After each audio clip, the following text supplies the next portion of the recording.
예, 오늘 요한복음 12장에 있는 말씀은 굉장히 유명한 말씀이죠. 먼저 베다니에 있는 나사로의 집에서 발생한 일입니다. 베다니에 있는 나사로, 이 마리아 마르다의 집을 예수님께서 이제 방문하십니다. 베다니의 그 집은 예수님이 즐겨 찾으시던 집 중에 하나였다라고 알려져 있습니다. 가끔가다 쉬기도 하고, 어떻게 우리가 이렇게 생각해 보면 시간 나면 생각나는 사람이 이 베다니에 있는 나사로, 마리아, 마르다였는지도 모릅니다. 그러니까 이제 예수님이 여러 가지 이제 공생애를 지내면서 여러 가지 활동을 하면서 그는 자기의 마음을 줄 만한 데가 바로 이 집이 아니었는가, 이런 생각을 합니다. 예수님이 마음을 열어놓고 편히 쉬시면서 교제를 나누는 가정, 그래서 나사로와 마리아 마르다의 가정은 이런 의미에서 아주 복된 가정이었던 것입니다. 사실 여러분들 한번 생각해 한번 보세요. 아무 일도 없을 때, 그리고 별다른 계획도 없을 때, 가장 심심할 때, 가장 할 일이 없을 때 문득 생각나는 집이 여러분들도 있습니까? 아무 때나 찾아가도 웬일이야? 뭐 약속도 없이 어떻게 나 시간 없어, 이런 이야기 하지 않고 아무것도 묻지 않고 그대로 아무 때나 찾아가도 아무 때나 전화를 해도 여러분들을 반갑게 맞아줄 수 있는 친구나 혹시 친척이나 혹시 뭐 그런 집들을 있는가, 지금 한번 머리에 한번 떠올려 보시기 바랍니다. 그리고 오늘 지금 시간이면 너무 이르니까 한 8시 이후에 한번 전화 한번 해보십시오. 그 집에 툭툭 떠오르는 집. 이 베다니의 나사로, 마리아, 마르다의 집은 오늘 우리들이 그런 식으로 얘기하면 아무 때나 전화해도 아무 때나 찾아가도 부담이 없고 그분이 마음을 편하게 여길 수 있는 집이었다, 이런 생각이 듭니다. 지금 예수님이 계시다고 한다면 과연 나의 가정은 그러한 예수님을 언제든지 맞아들일 수 있는, 그렇게 마음을 편하게 해줄 수 있는 가정인가, 뭐 또 생각해 보는 것도 괜찮을 것 같습니다. 이 나사로의 가정이 그랬습니다. 그런데 여러분, 가만 그거로 생각해 보면 그런 가정에서 나사로의 소생사건, 저는 나사로가 다시 살아난 사건을 부활이라고 하는 단어를 사용하지 않습니다. 소생한 사건이다. 부활은 예수님에게만 일어난 사건이었죠. 물론 이제 뭐 다르게 살아난 것도 다 부활이라고 얘기할 수는 있겠지만 아주 엄격한 의미에서 정확한 의미에서의 부활은 예수님에게만 일어난 사건이었습니다.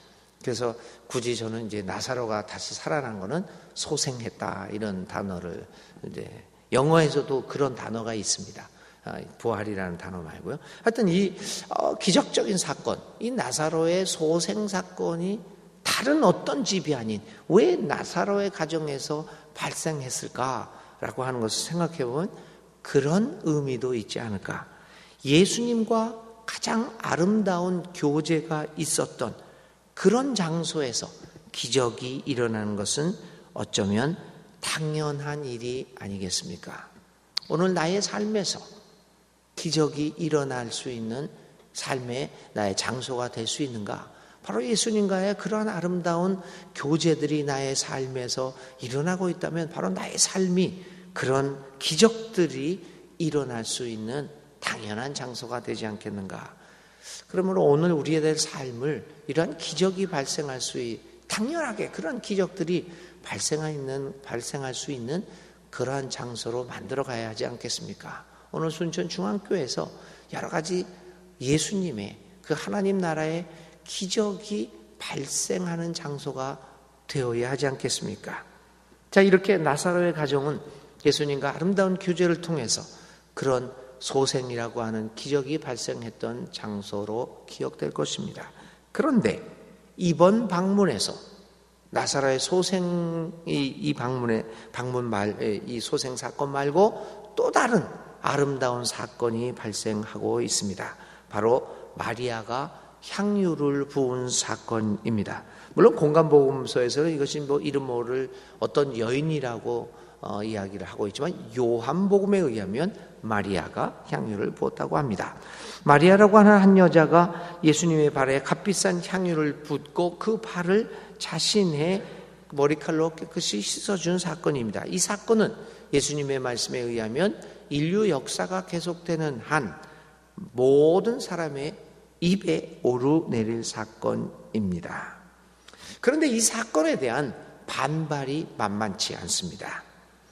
이 사건을 본 제자 중에 한 사람들이 나름대로 이 사건을 해석하고 그 행위에 대하여 비난합니다.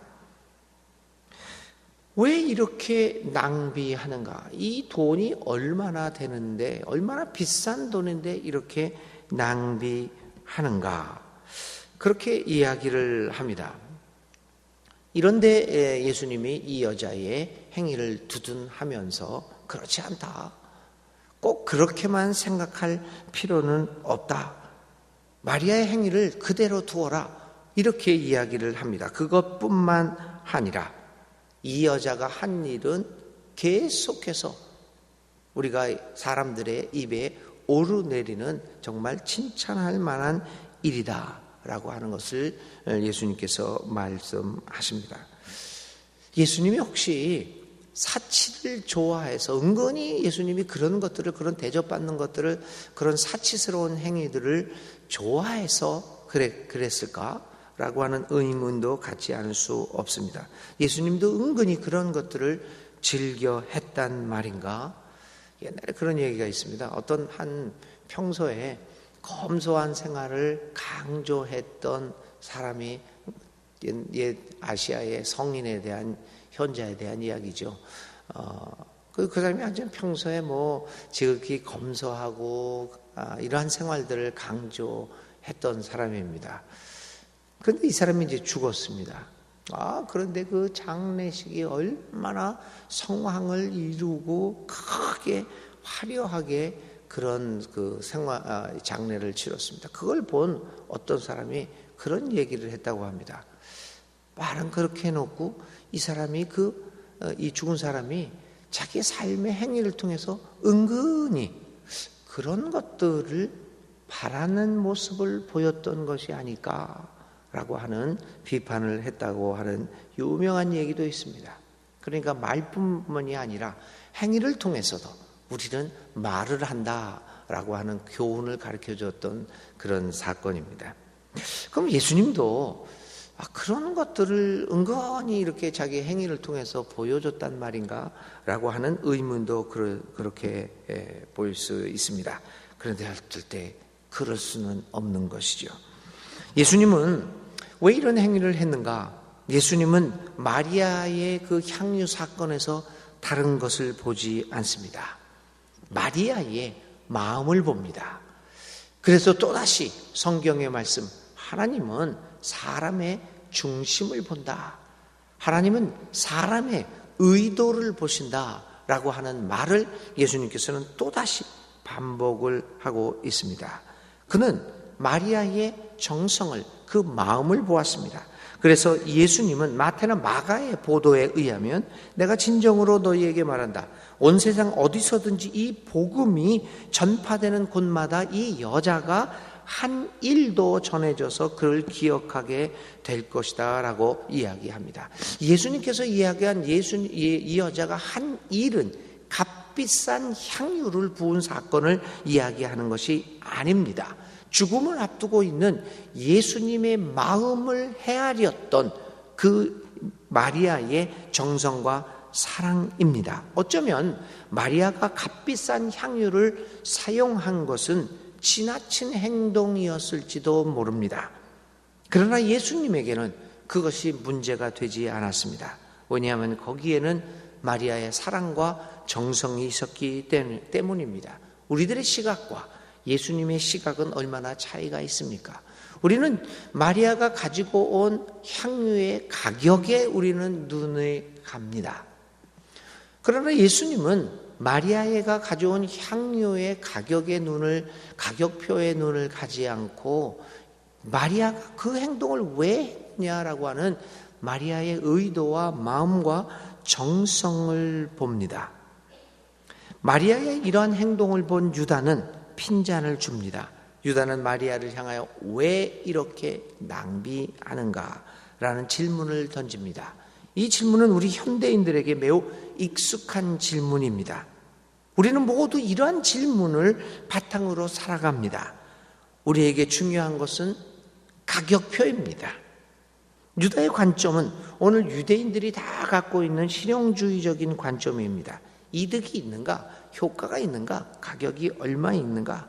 불평하는 제자들의 사고는 돈 중심이었습니다. 어떤 안목으로 사건을 보느냐라고 하는 것은 참 중요합니다. 마리아는 주님의 발 아래 앉아서 예수님의 관심사가 무엇인가를 헤아립니다. 주님이 얼마 있으면 십자가에 못 박혀 죽을 수밖에 없는 돌아갈 것을 알았습니다. 그래서 그 여자는, 그 마리아는 예수님의 괴로워하는 예수님의 그 고통을 압니다. 거기에 관심이 있습니다. 그래서 그 예수님의 고통을 조금이나마 그 마음을 위로해 주려는 것이 무엇인가라는 생각 속에서 행한 행위가 향유를 붓는 사건이었습니다. 제자들은 예수님의 자체에 대해서는 관심을 갖지 않았습니다. 그들은 예수님을 통해서 무엇인가를 얻을 수 있는 그것에만 관심을 보았습니다. 주님께서 어떤 길을 가시는지는 관심이 없었습니다. 그래서 그는 그렇게 예수님이 어떤 심정이 있는가, 예수님의 형편에 대해서는 아무런 관심도 갖지 않습니다. 오늘 우리들도 한번 그렇게 우리의 믿음에 대해서 한번 생각해 보면 어떨까요? 우리는 믿는다고 하면서 나의 관심은 과연 어디에 있을까? 그리고 나는 예수님을 믿었으니 여기서도 잘 살고 여기서도 번영 하나님께서 내 아들도 잘 되게 해주시고 나 돈 벌고 나의 모든 것들을 다 형통하게 해주셔서 여기서도 잘 살고 또 죽어서도 내가 어떤 짓을 했든지 예수님을 믿는다고 여기 교회 안에 앉아 있으니까 나는 천당 가는 거는 떼놓은 당상이다. 그런 것에만 관심을 가지고 있을까? 오늘 믿는다고 하는 우리들의 믿음의 관심은 과연 어디를 향하고 있느냐? 예수님 자체를 향하고 있는가? 한번 오늘 생각해 볼 필요가 있지 않겠습니까? 예수님께서는 향유가 비싼 것이라고 해서 좋아하고 만일 비싸지 않은 싸구려였다면 예수님이 싫어했을까? 그렇지 않습니다. 그분에게는 가격이 아무런 문제가 되지 않고 있습니다. 예수님이 주목하신 것은 마리아의 속 정성입니다. 예수님 자체를 향한 그 관심입니다. 그래서 예수님이 이렇게 말씀하십니다. 막 야단하는 제자들을 향하여 마리아의 행위를 두둔하면서 이렇게 얘기합니다. 아니다. 이 사람은 나의 장례날에 쓰려고 간직한 것을 쓴 것이다. 그렇게 하면서 마리아가 예수님의 죽음에 관심을 가지고 있었다는 것을 이야기하고 있습니다. 예수님은 마리아의 자신을 향한 정성, 관심, 마음을 받으셨던 것입니다. 여러분, 오늘 우리들이 관심을 갖는 것은 과연 무엇입니까? 우리의 시선이 머무는 곳은 어디입니까? 가격표입니까? 아니면 주님 자체입니까? 주님의 관심이 무엇인지 그분의 발 앞에 앉아 그분의 말씀에 귀를 기울여 보는 이번 사순절 기간이 될 수 있기를 바랍니다. 이 여인은 사랑이 무엇인지 알았습니다. 사랑의 본질은 상대방의 관심사에 내 관심을 집중시키는 것입니다. 사랑하는 교우 여러분, 이 사순절 기간 동안에 다른 어떤 주님이 주는 혜택이 아니라 주님 자체에만, 주님이 받으신 그 고난에만, 예수님 생애 그 자체에만 관심을 가져보면 어떨까요? 사랑하는 여러분, 사순절 기간 동안 우리의 눈이 주님을 향할 수 있는 믿는 이들이 다 될 수 있기를 주의 이름으로 간절히 기원드립니다. 그래서 예수님으로부터 칭찬받는 너의 한 일이 온 세계에 언제든지 들려지게 될 것이다 라고 하는 칭찬을 받는 우리들이 될 수 있기를 간절히 바랍니다. 세상 끝날까지 사람들의 입과 이불을 통하여 주님이 오시는 그날까지 퍼져갈 수 있는 그런 아름다운 신앙의 생활을 할 수 있는 우리들이 될 수 있기를 간절히 기원드립니다. 오늘의 말씀입니다. 오늘의 하루 종일 생각할 말씀은 우리의 눈이 향하는 곳, 나의 눈이 향하는 곳은 어딜까? 한번 생각하면서 오늘 하루를 보내시기 바랍니다. 오늘의 기도 함께 드립니다. 하나님, 오늘 나의 관심이 어디로 향하고 있는지를 돌아보는 하루 되게 하여 주옵소서. 그리고 우리에게 성령의 은혜를 더하여 주셔서 오늘 우리의 관심이 주님에게로 향하게 하여 주시옵소서. 주님께서 무엇을 소중하게 여기시고 주님께서 어디에 관심을 두고 계시는가를 잘 헤아리게 하여 주시옵소서. 그러기 위해 우리의 눈과 귀가 예수님에게 집중되게 하여 주시옵소서. 예수님의 이름으로 기도를 드립니다. 아멘. 오늘의 실천입니다. 오늘 내가 가지고 있는 관심이 무엇인가를 솔직하게 한번 기록해 보십시오. 오늘 내가 예수 믿는 사람으로서 오늘 이 순간 내가 가장 기도하고 가장 관심을 갖고 있는 게 무엇인가를 기도해보고 그 중에 예수님에 대한 관심은 얼마나 있는가라고 하는 것들을 한번 살펴보시기 바랍니다. 주님 가르쳐 주신 기도 드립니다. 하늘에 계신 우리 아버지, 아버지의 이름을 거룩하게 하시며 아버지의 나라가 오게 하시며 아버지의 뜻이 하늘에서와 같이 이 땅에서도 이루어지게 하소서. 오늘 우리에게 일용할 양식을 주시고 우리가 우리에게 잘못한 사람을 용서하여 준 것 같이 우리 죄를 용서하여 주시고 우리를 시험에 빠지지 않게 하시고 악에서 구하소서. 나라와 권능과 영광이 영원히 아버지의 것입니다. 아멘. 아멘.